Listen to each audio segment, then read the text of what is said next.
Hey there, today we are going to discuss a very common low-level design topic. Two-player chess game. A lot of solutions may be available in the internet, but we'll provide a slightly different solution that will give you an extra edge in your interview. First we'll discuss the general design and then we'll try to improve it. So watch till the end. Let's first look at the general classes we need. To start the game, we need a game object with specific ID. Each game will have one white player and one black player. The game must also have a board which contains 8 by 8 matrix of cell objects. Each cell may or may not have a chess piece. So, the uber-level class diagram that we can think of is this. Game class will have an ID, an object of type board, one white player object, one black player object, a status variable which will hold the current status of the game and also the object of the player having the current turn. The board class is having a matrix of type cell. The player class will contain the color of the player. Since color can have two values, we kept it as enum field. You can also use a Boolean field like is white. Player also has an identifier, in this case we are using username. You can also keep it as ID. We have also kept a Boolean field to determine if the player is under check. Just note, you can also design it in this way where you can keep a Boolean field inside player class to determine if that player has current turn, instead of keeping the current turn object inside game class. We'll be heading with the current design. The game status is an enum field with these values in it. Now coming to the cell class, we have a row and column field for each cell which determines the position of the cell in the matrix. We also have a piece object which may or may not be null. You can have a color field too, but since it is not required, we won't keep it. Now in chess, there is no existence of any general piece. Piece can be either of these 6 types. So, we will keep piece as an abstract class which will be extended by each of these 6 classes. The fields that are common for all types of piece objects is player field and a Boolean is killed field. Player field determines to which player the piece belongs and is killed says if the piece is still active in the game.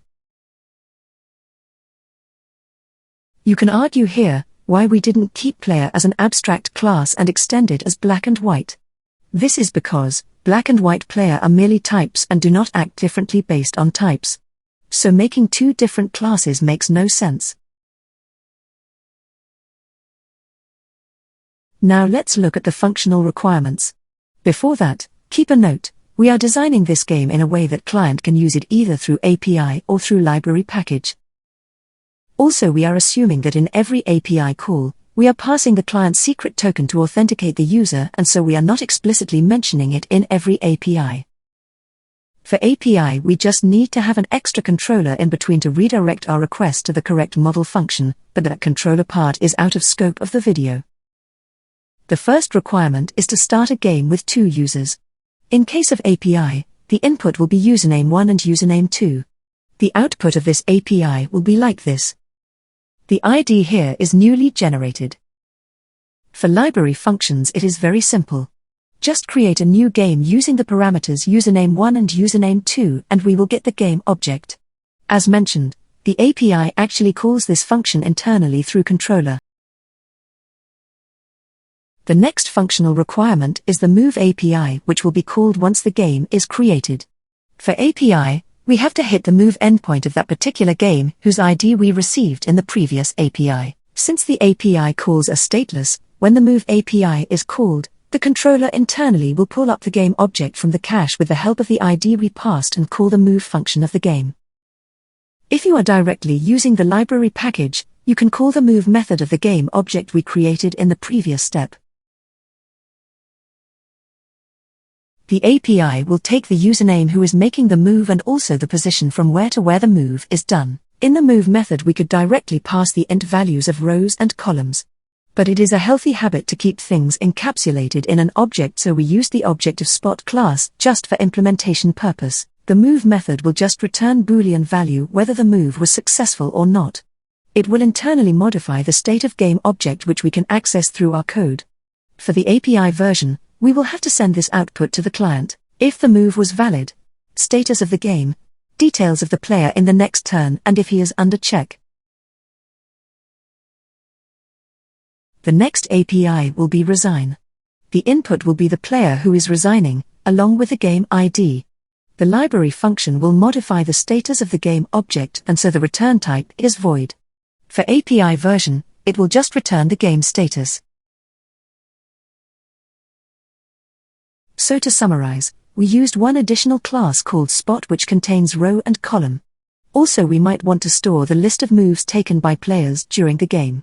For that, we are keeping a list of move object inside the game class. The move class contains the spots, the piece that was moved, and the player who made that move. Now let's create the game object. When a new game is created, a unique ID is auto-generated. How to generate this ID should not be discussed in a LLD interview. To create the game, we need to create two player objects, which will take the color and username as input. The IsUnderCheck field inside the player object should be initialized to false. The status of the game will be initialized to active, and the current turn will first be of white player. We still need to create a board to start the game. Inside the board, we will initialize the 8x8 matrix with cell objects like this. First, we will initialize the cells of the first two and last two rows of the board with proper piece, just like how we arrange the chess pieces to start the game. Each cell may or may not contain a piece. That is why we will have the option of constructor overloading inside cell class like this, where we may or may not send piece object along with row and column value. Also note, we are using upcasting here by defining piece type parameter. But during object creation, we are using the child classes of piece because piece is an abstract class.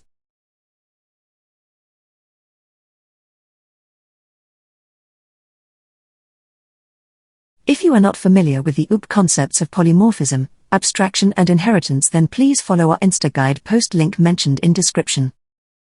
So this is how we created the pieces for each player and placed them in the appropriate cells. The remaining cells we initialized here as empty. Inside piece object, the isKilled field is initialized as false. So now all the components are created, we can start the game. Next we will see the move functionality in details. As said before, the move method of game object will take the player who made the move as input and also the from and to spots. Before changing the spot of the piece, we have to do some crucial validations. If the player who made the move is valid or not. Check if the source spot is empty. If not, then take the source piece, else throw error. Then check if the source piece has been moved to a valid destination spot or not. This is slightly critical, because every type of piece moves differently. For example, king moves in all 8 directions, but a knight moves in a different way. We will declare an abstract method is valid move in the piece class.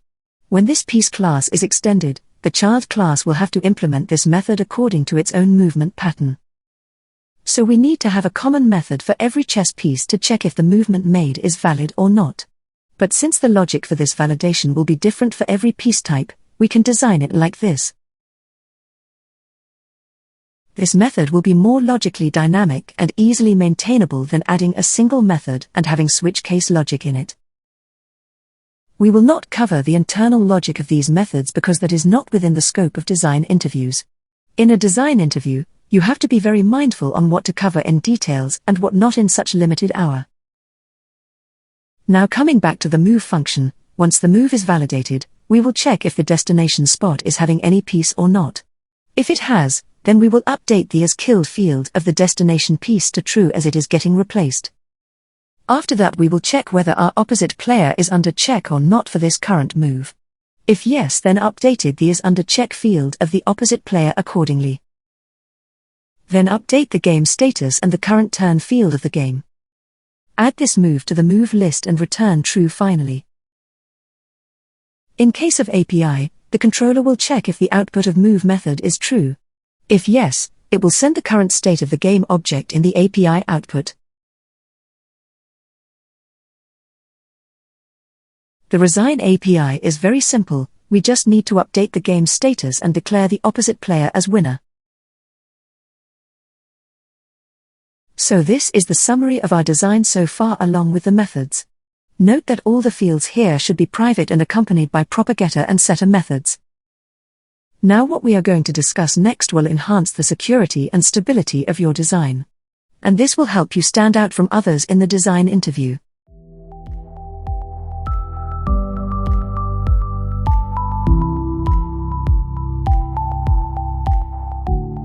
So currently we have these many classes.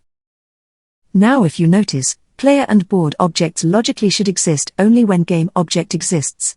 But the current design that we have will allow creating player and board object independently. This is not correct because player and board shouldn't exist without a game. Piece should also not exist without a game. But player, piece and board do not depend on each other. Again, cell should not exist without a board. The additional objects like spot and move have dependency only on game objects, nothing else. Also, another thing we can see, every game object should have only 2 player objects, 1 board and 16 chess piece for each player. So there should be a limit in the number of objects we can create for player, board, cell and piece for each game. Our current design does not have restriction to this count limit. Let's see how we can change our design to add these constraints. Earlier we declared board and player class outside independently. But if we define them inside game class as inner class, we will not be able to create board and player object without creating game object. And this will solve our purpose. This is exactly what we want. If we try to create player object normally without creating game, we cannot do it anymore. But once we have created the game object, we can do it like this.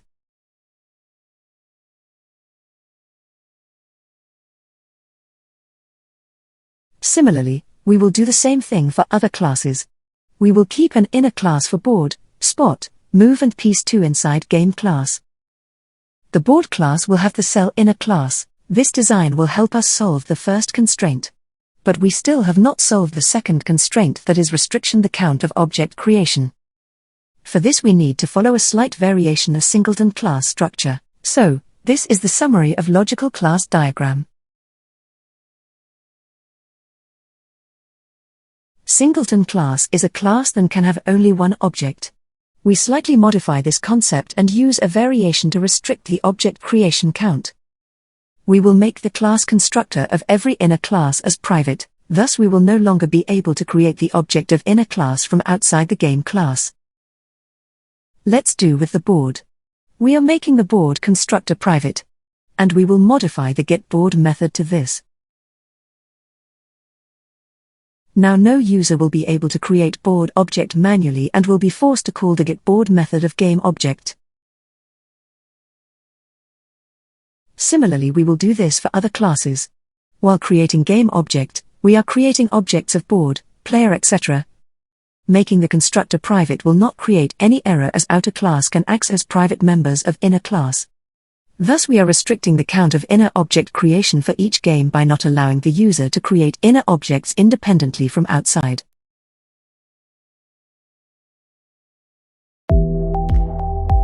So this was our low-level design of 2-player chess game.